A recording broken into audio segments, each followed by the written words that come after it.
Hello friends, welcome again in this very topic which is common for everyone from class 6th till 12th. You should know these poetic devices, as I have already come up with part 1 and it is there on YouTube, but today I am here with some other poetic devices, or we can say figures of speech. So this is part 2. You should know about these things. Today I'm going to take up satire. Satire is an act of using witty language to convey insults and scorns. Usually what we do when a writer sees any kind of problem in the society or vice in the society or any kind of thing in the political system or anywhere, you will see that the writer creates a kind of a funny statement which is full of satire, and you usually see all the cartoons in the newspapers are full of satires. You will see that right now there recently I saw a cartoon which was there, and which was about this coronavirus.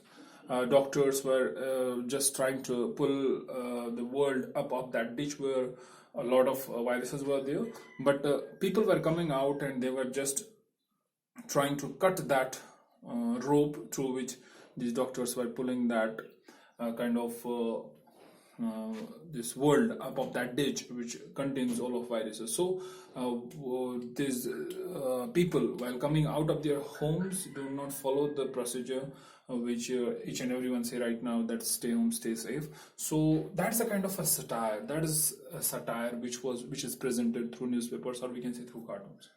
Second is referent. A referent is the repeated line in a poem to create interest and emphasis.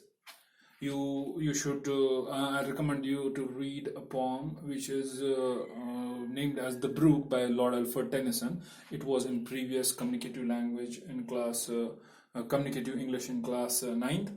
So in that very poem there is a line, men may come and men may go, but I go on forever. It's in The Brook, written by Lord Alfred Tennyson. It's there 2 or 3 or 3 times or 4 times. It is there because it would create emphasis and it would create interest in the chapter. Then we have pun. When a writer has humorous play with the words, or we can say we play with the words, we create a kind of a fun, then we say it is pun. Like, she had a photographic memory. That means she remembers everything but never developed it. That she was not able to develop these photos. So it's a kind of a play with the words where a writer usually creates fun and creates a kind of an atmosphere of pleasure for the readers. Then we have paradox. I have already told you about oxymoron. Oxymoron is contradictory terms are used, but here you will see contradictory statements. So statement, it is the beginning of an end. So beginning and end at the same time. So when we use 2 contradictory statements in the beginning of an end, then it is paradox. Don't get confused between oxymoron and paradox. Like oxymoron, it was dark light. So we have 2 contradictory terms, but here we have 2 contradictory statements. It is the beginning of an end. So we have 2 contradictory statements. That's why it is paradox. Apostrophe. Apostrophe in this very poetic device, what happens? Poet addresses to an imaginary person, or we can say abstract idea, or a quality of any person. So you can see that imaginary person may be there, or abstract, whom the poet will be calling something, or maybe interacting with. There is a poem in which there are few words: a world, O life, O time, O world, O life, O time. All these are abstract things, and poet is just interacting with them, and address to this abstract thing creates apostrophe over here. And if we come to next topic, it is antithesis. Antithesis means when we do one thing and refuse the other. You do one thing and refuse the other, or put 2 things together by contrasting them. When you put 2 things in a single sentence, but you contrast in between 2 things, then we say it is antithesis. Like, man proposes, God disposes. Proposes and disposes. In a single line, we can say it is antithesis over here. I loved Caesar, hated his ambition. That means 2 contrasting things are there. So whenever you will see two contrasting things in a single sentence, you will portray that antithesis in the poem. So metonymy.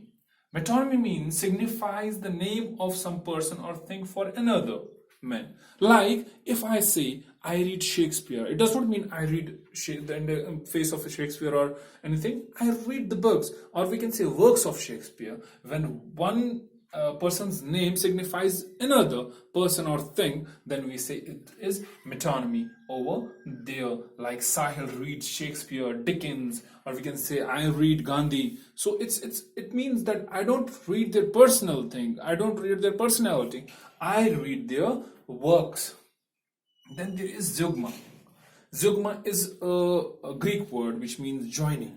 So here a single word shows the same grammatical relation to or more other words, but there is a change in the meaning. When a single word shows true grammatical sense, but when we use it, it is used in different meaning with different things in a single sentence, like or stain her honor or her new brocade. Here stain is a word which is used with honor and is used with new brocade. So here stain has two meanings. One is disgrace her honor, or we can say print her brocade. Whenever a word that has true grammatical relation with the other words, it is used, but it has different meaning with different these other words in the sentence. It is zeugma over there.